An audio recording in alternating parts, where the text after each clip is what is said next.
Nakuha ko na. Yung ano, yung pera. Oo, nakatali na, nakagoma na, lahat.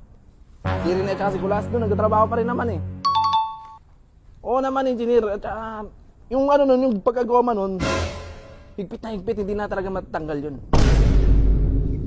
Sige, yung akin. Yung sa akin naman, engineer, ako na bahala doon, mga pagkain pa. Sige, next year, asikasuhin ko next year. Marami pa tayo proyekto. Sige. Naka ano yun. Dalawang balot ng, dalawang goma. Nakatali ng dalawang goma yun.